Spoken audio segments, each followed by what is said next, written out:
Hello, everybody. I'm Emerson. I was instructed to spend the next 10 minutes regaling you with stories of my past.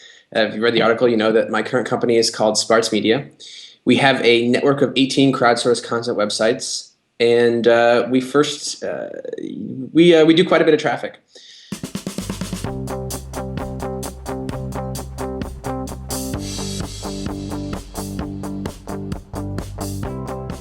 I got started a really, really long time ago.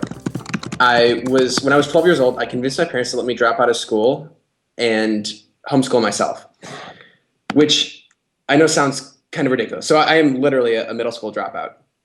I was one of those kids who was very bored in school, and I had a lot of things I was interested in. And so while I was homeschooled, I started Mugglenet about a month later, and Mugglenet became the #1 Harry Potter site.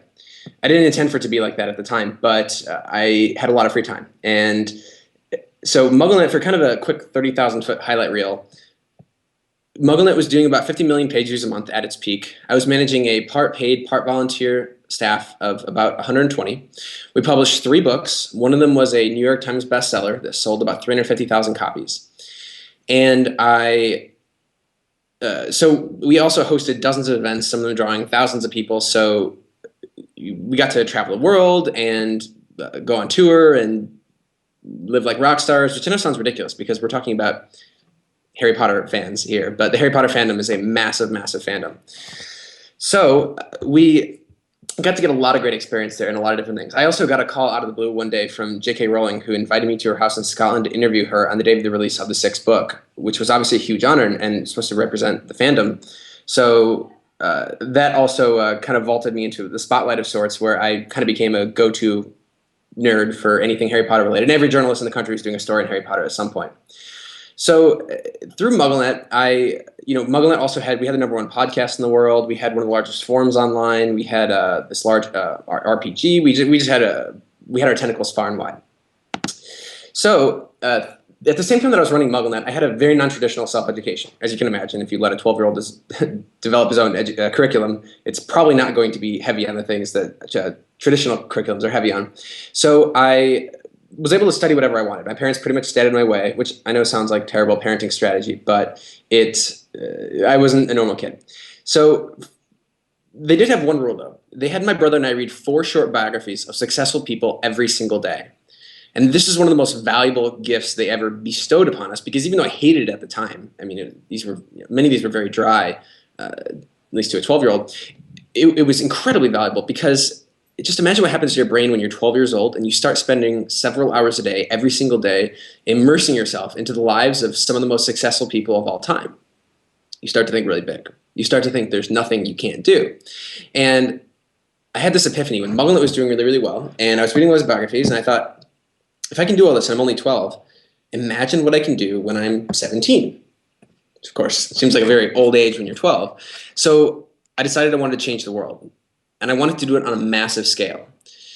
And so the first thing I did was I went to go study the lives of people who had already changed the world to see what I could learn from their experiences, what patterns I could extract.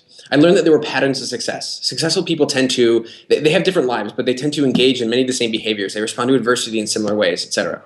So one inescapable conclusion that I reached in doing all this research is that people who change the world tend to be extremely influential before they change the world. So I realized that influence was inextricably linked to size of impact. And there was one type of influence in particular that I was really interested in, and that was virality. I didn't think people quite really understood the power of understanding how to increase your probability of making things go viral. To me, it felt like a human superpower of sorts. So I'll get back to that in a second. But anyway, I decided to go to college just for fun, which isn't a very good reason to go to college. As you can imagine, I got bored pretty quickly, and I was going to drop out and start another company.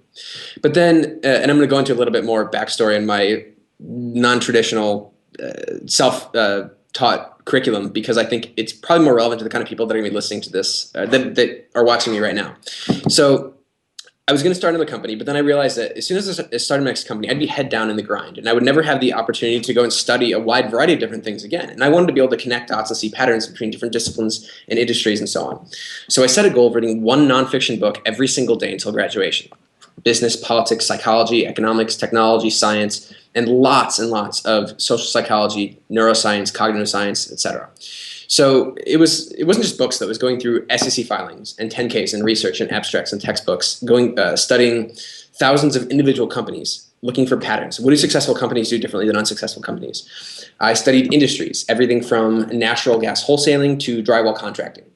And it was a three-part process. First part was reading, second part was reviewing, third part was rehearsing. Because I spent the first time just studying the neuroscience of learning and memory exclusively. So I'd be able to extract as much value from all this time that I was investing in this self-education as possible.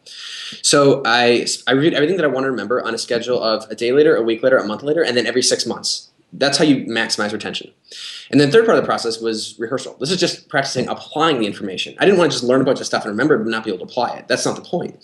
So I organized all the information into frameworks to contextualize it. So I'd have a persuasion framework, a negotiation framework, an innovation framework. So take negotiation. I figured negotiation over my life, I believe, will be worth millions of dollars to me. So I should at least be willing to spend 50 hours practicing applying the best strategies and tactics and techniques from my negotiation studies.